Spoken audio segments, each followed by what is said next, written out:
আজকে আমাদের প্র্যাকটিক্যাল পরীক্ষা ছিল আর প্র্যাকটিক্যাল পরীক্ষা যেহেতু প্র্যাকটিক্যাল খাতার তো প্রয়োজন আছে, কিন্তু আমি প্র্যাকটিক্যাল খাতা না নিয়ে পরীক্ষা দিতে চলে গিয়েছিলাম। তো আমার বন্ধুর খাতা দিয়ে আমাদের দুজনের খাতার সাইন নিয়েছি এবং আমি আমার বন্ধুর খাতা দেখেই মোটামুটি লিখে ফেলছিলাম।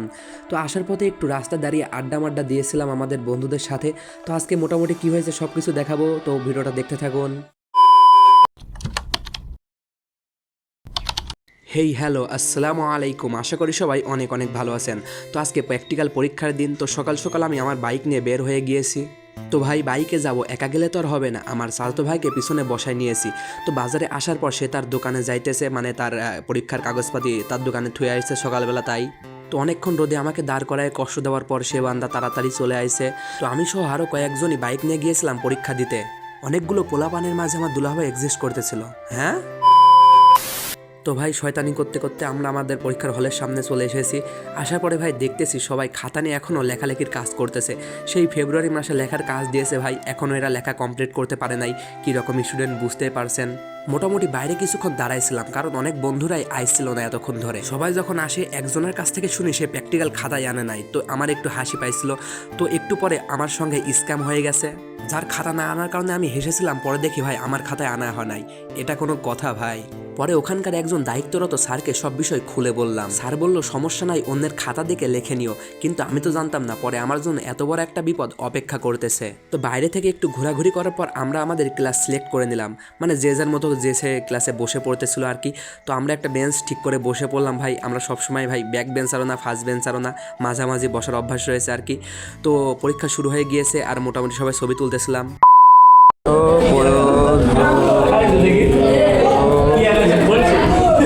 তো ভাই একটু আগে যা বললাম, আমার বন্ধুর খাতা দেখে আমি লিখতেছিলাম, কারণ সে বান্দায় আমার খাতা আনে নাই। একবার বন্ধুর খাতায়, একবার আমার খাতায়, একবার বন্ধুর খাতায়, একবার আমার খাতায়, এরকম করতে করতে মোটামুটি লেখা চলতেছিল। তো পরে দেখি পিছন থেকে আমার ভক্তরা আমাকে ডাকতেছিল, ওই থুক্কু আমার বন্ধুরা আমাকে ডাকতেছিল। তো বন্ধুদের সাথে একটু কথা বললাম, একটু টুকটাক ভিডিও করলাম।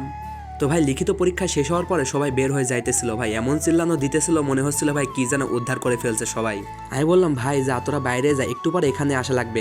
আমরা মনে করেছিলাম যে রুমে সিসিটিভি অফ, পরে দেখি রুমে সিসিটিভি চলতেছে। পরে আমার অবস্থা, ভাই সিসিটিভি অন থেকে তো আমাদের মাথায় চক্কর দিবে, কারণ আগের পরীক্ষার দিনে এই ক্যামেরাগুলোর ফুটেজ দেখে আমাদের যে জ্বালানো দিয়েছিল ভাই সেটা আর বলার মতো না। পরে আমাদের এক বন্ধু দেখি ভাই মানে ওই লাঠি দিয়ে কি যেন হাতে ঘষতেছে। বন্ধুরা বলতেছিল ভাই কিছু কি খাবি নাকি, অনলি ফান পারপাস ভাই। তো সেই মুহূর্ত চলে আইছে যে মুহূর্তে আমাদের খাতা সাইন দেওয়ার পালা। সেই সময় তো বাইরে অনেক ছাড় ছিল, সেজন্য অত একটা ভিডিও করতে পারি নাই। আমার বন্ধুর খাতা দিয়ে আমি সাইন করাইছি, পরে আবার ওই খাতায় বাইরে এসে আমার বন্ধুকে দিয়ে দিয়েছিলাম। সেম খাতায় সাইন করা পেজগুলো আমার বন্ধু ছিঁড়ে আবার সেম খাতায় সাইন নিছে আমার বন্ধুর। এটাকেই হয়তো মনীষীরা বলে সুবুদ্ধির কুব্যবহার। তো বাইরে এসে অনেক বাইকগুলো আমরা একসাথে হয়ে গেলাম, কারণ 4-5টা বাইক ছিল আমার বন্ধুদের। আর এখানে একটা পিক না তুললে হয়? গাড়ি উঠবেন, সমস্যা। আমরা এখন পদ্মা সেতু পার হচ্ছি। তো আমার ভাই যা বললো এটা পদ্মা সেতু থেকে কোনো দিক দিয়ে কম নয়। আমরা শুনেছিলাম যে অন্য রাস্তা দিয়ে পুলিশ ধরতেছে, তাই ক্যানালের উপর দিয়ে আমরা এই চোরাই পথে যাইতেছি, কারণ পুলিশদের সাথে তো বাইকারদের একেবারে জন্ম থেকে শত্রুতা। আমার বাইকে ছিলাম মোট 3 জন, আমি, আমার চাচা ভাই এবং আমার এক বন্ধু। তো আমি সবার পিছনে পড়েছিলাম, কারণ আমার বাইকে ভাই টান উঠতেছিল না। এখন বলতে পারেন ভাই আপনার তো 4B বাইক, টান উঠবে না কেন? ভাই আপনি আমার বাইকটা চালাইলে বুঝতে পারতেন। তো আস্তে আস্তে ভাই এমন গলি দিয়ে নিয়ে যাইতেছিল আমার বন্ধুরা ভাই, দেখে একেবারে মাথা ঘুরতেছে। ভাবতেছিলাম ভাই কোথা থেকে যে কে এসে মেরে দেয়। পরীক্ষা দিয়ে বের হয়ে আমার বন্ধুকে বলেছিলাম ভাই যে রাস্তা দিয়ে আসলাম সে রাস্তা দিয়ে যাবো না, কোনো একটা নতুন গলি রাস্তা চিনাই দিয়ে আমাকে। তো ভাই আমার মতো এক অধমের কথা কি আমার বন্ধু ফেলতে পারে? সে গলিমলি দিয়ে আমাদের ঠিকই মেন রাস্তায় নিয়ে চলে আইছে, মিরপুর টু কুষ্টিয়া হাইওয়ে না কি যেন একটা। তো এত সুন্দর একটা পানি রাস্তায় উঠবো আর এই বাচ্চা কাচ্চাদের ওভারটেক করবো না, এটা তো হয় না দাদা।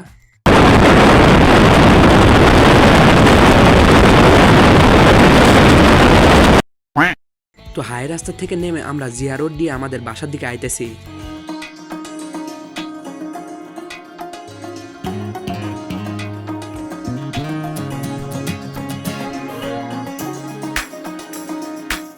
আমাদের মেন এসএসসি পরীক্ষার সময় আমরা এই রাস্তা দিয়ে প্রত্যেকদিন যাইতাম অটোতে করে, কারণ সেই সময় আমরা বাইক নিয়ে যাইতাম না, কারণ সেই সময় অনেক তেলের সংকট ছিল আর কি। তো সেক্ষেত্রে এই রাস্তার উপর অনেক আমাদের স্মৃতি জড়াই রয়েছে। রাস্তার প্রতিটি ঘর বাড়ি রাস্তা এবং সবগুলোর স্মৃতি আমাদের কাছে রয়েছে আর কি।